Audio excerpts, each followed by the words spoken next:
दोस्तों, कोविड के इस पैंडेमिक सिचुएशन में भी औरतें सुरक्षित नहीं है। इसके लिए हम किसे जिम्मेदार समझे? Nothing can stop the sexual violence against women. Hello friends, welcome back to Trendy Talk. मैं हूं आपकी होस्ट एंड दोस्त शुप्रीति। जहां इसी साल 30 जनवरी को केरला में कोविड का पहला केस मिलने के बाद से ही देश में लगातार कोविड के केसेस बढ़ते बढ़ते 3.3 मिलियन और 60,000 से भी ज़्यादा मौत हो चुकी है, जिसने इंडिया को यूएसए और ब्राज़ील के बाद the third worst affected country बना दिया है। उस वक्त में भी हमारे इस महान देश में बरसों से चली आ रही एक कड़वी और घिनौनी सोच और उससे जन्म लेने वाला एक घिनौना अपराध पनप रहा है। Yes, I am talking about a rape case. आपको ये लग सकता है कि जब पूरे देश में लॉकडाउन का माहौल है और सड़कें वगैरह सब खाली हैं, तो औरतों के साथ ये घिनौना क्राइम हो कैसे सकता है? लेकिन नहीं, हर नई सुबह एक नई ताज़ी rape case, murder, molestation etcetera के न्यूज़ मिलते ही रहते हैं। And as a woman I am terrified as well as disgusted. इस निराशाजनक सिचुएशन ने मुझे मजबूर कर दिया है ये पूछने पर, अगर औरतें इस लॉकडाउन के सिचुएशन में ही सेफ़ नहीं हैं तो वो कब सेफ़ होंगे? क्या वो कभी सेफ़ होंगे भी? I don't know. साउथ से लेकर नॉर्थ, ईस्ट से लेकर वेस्ट, रेप्स कंटिन्यूज।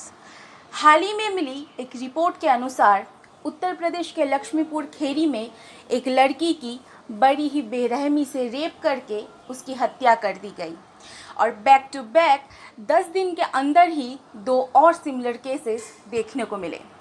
पहला केस 15 अगस्त, यानी कि जिस दिन हम बड़े ही धूमधाम से स्वतंत्रता दिवस मनाते हैं, स्पीच देते हैं, उसी दिन एक 13 साल की बच्ची जिसे दलित होने का दावा किया गया, उसका रेप करके बड़े ही बेरहमी के साथ उसकी आंखें नोच के और ज़ुबान काट के खेत में फेंक दिया गया।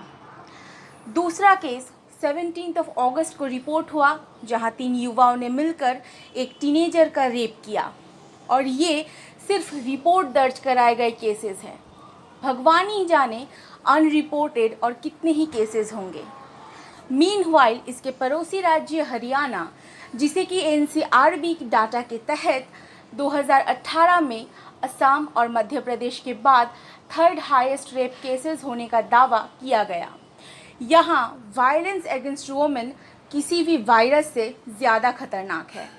एक रिपोर्ट की माने तो हरियाणा में अप्रैल तक 66 रेप केसेस, जिनमें से कि 17 गैंग रेप्स थे, 62 एब्डक्शन केसेस और 142 मोलेस्टेशन के केसेस पाए गए हैं। और ये आंकड़ा सिर्फ नॉर्थ इंडिया के न्यूज़ का है। न्यू इंडियन एक्सप्रेस के डाटा के तहत इस साल मार्च से मई के बीच टोटल 64 केसेस सिर्फ केरला में ही पाए गए हैं और 716 मोलेस्टेशन के केसेस भी इनमें दर्ज हैं। एक रिपोर्ट की माने तो यूपी के 3 माइग्रेंट वर्कर्स को एक 14 साल की बच्ची के रेप के इल्ज़ाम में गिरफ्तार भी किया गया है।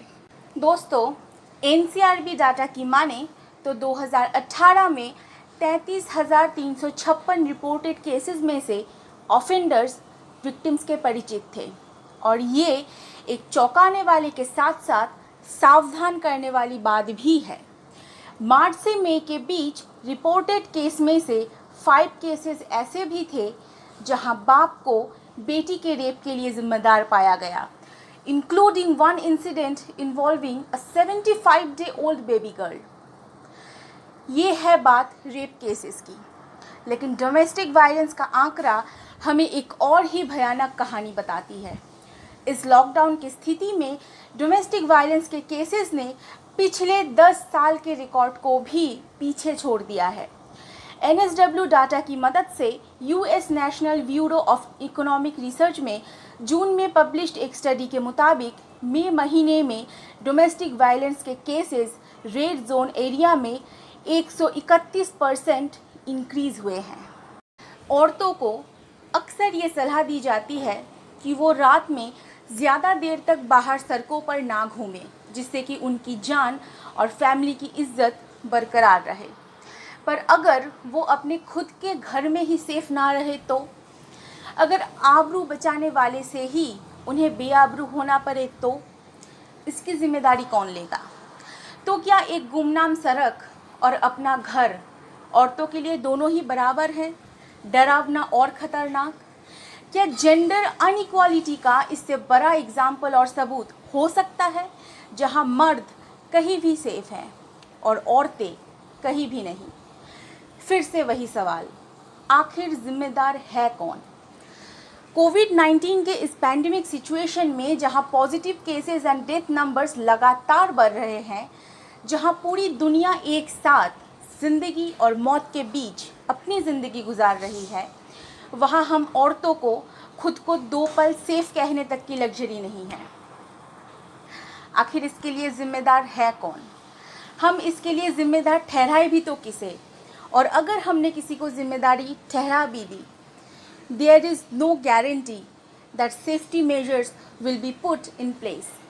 Is anyone even listening to us?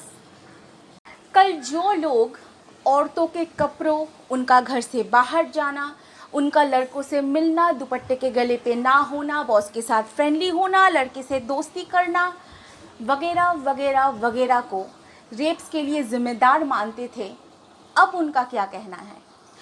अगर एक 2.5 महीने की बच्ची सेफ नहीं है अपने ही पापा से, तो on earth no woman is safe in nowhere. भारी मन के साथ आज विदा ले रही हूँ। फिर मिलेंगे बहुत जल्द एक नए वीडियो में नए ट्रेंडी टॉक के साथ। तब तक के लिए इन नैरो माइंडेड लोगों से अपनी लड़ाई जारी रखें।